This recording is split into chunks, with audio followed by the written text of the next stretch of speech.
Meet Chris Winblad, shop owner Thank you for calling Ludlow. and mechanic extraordinaire. Here it comes. It's a boy. With help from his team and shop cat Frank, they're souping up the bottom line and cashing in on classic cars. Here on Fast Forward Garage.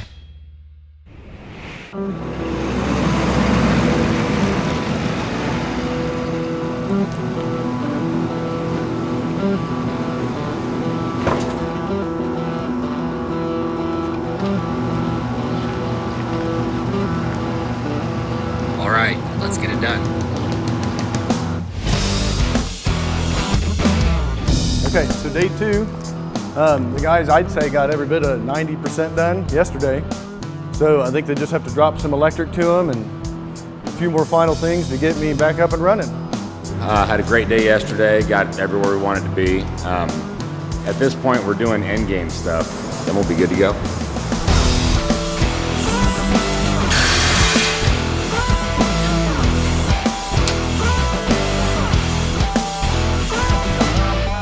Hey, Chris. Hey, Doug. We got them all done. You ready to come see this? Yes, I am. All right, let's check it out. All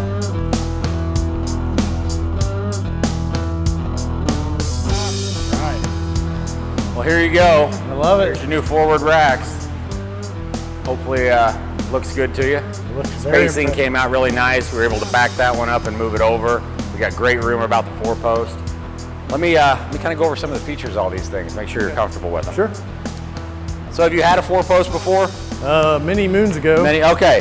So obviously capacity, 14,000 pound. You can get you into some bigger stuff. With the free roll and bridge jacks, you can get the axles off, and it actually gives you some suspension versatility that the 2-post lift can't give you. Right.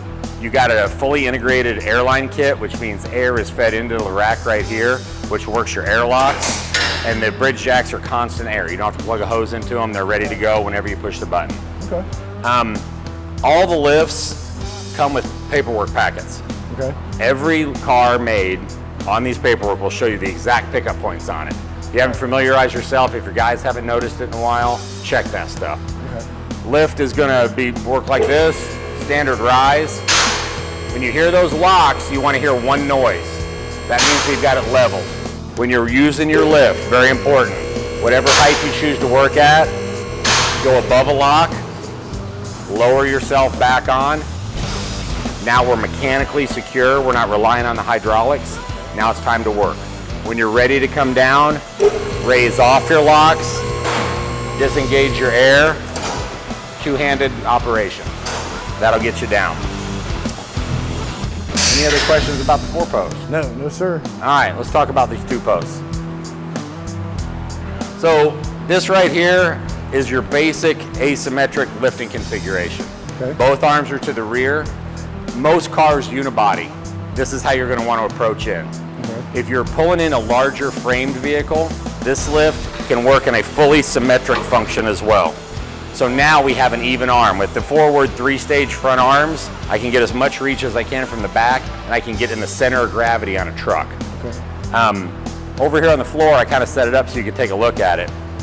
When you're dealing with a typical unibody front-wheel drive car, front engine, this is your setup. Front wheel right in front, right in the door crease here. We have a really short arm pickup here. The center of gravity of that car is right behind the front wheels. So that's where we want to be. You get into something big like a Suburban, and we have 4 doors and we got a lot of ass weight back there. Right. We want to balance better. We're going to pull on in, get our front door in front of the column, Right. split our wheelbase, and with this design, with the 3 stages, we can get out there and be perfectly balanced. We don't have to worry about any kind of sag to one side or the other. Okay. A couple other things the forward lift has are pull cylinders. Pull cylinders actually pull the vehicle up instead of shoving the vehicle up. Okay. It's great cylinder life for us, and there's no hydraulic fittings down in the bottom. So I never have to worry about hoses and corrosion rotting down in the bottom. Same kind of scenario here as we talked about with the 4-post. Our cables are going to be adjusted so that they sound like one lock clicking at a time. Okay. If the cables start to get out, you start to hear multiple locks, you need to adjust your cables and get them synchronized. Here's our first lock, and it sounds like one noise. Same as before, we get to our working height, lower back to our locks, and as once we mechanically lock, now we're safe to work. When we want to go down, engage, hit your, this is a single point release over here, pull that, and then we can go all the way to the ground from there. Another thing I want to show you here is we have a multi-adapter system. Okay. When you're getting up under running boards or high frames, you can grab a quick adapter like this, but you also have fine adjustment on here. Oh, nice. So from here, if I have a slight deviation, I can do a fine adjustment and get right where I want to be. Cool. Any other questions you have for me on the 2-post? I know these aren't new to you, but No, I have no questions at all. You did a great job. well, I hope you like them, man. I love it. Can't wait to get to work. Enjoy using them. Thank you. Almost like Giddy, it's like anybody that gets new toys, this is what this is. It's toys for the shop. This is what makes us tick. So I'm very excited. A Browns, Steelers, and the Bengals fan all stand on a mountain. The Browns fan looks at the Steelers and the Bengals fan and says, I'm going to do this for my team, and jumps off the mountain. So then the Steelers and the Bengals fan look at each other. The Bengals fan says to the Steelers fan, I'm going to do this for my team, and pushes the Steelers fan off the mountain. Who dey?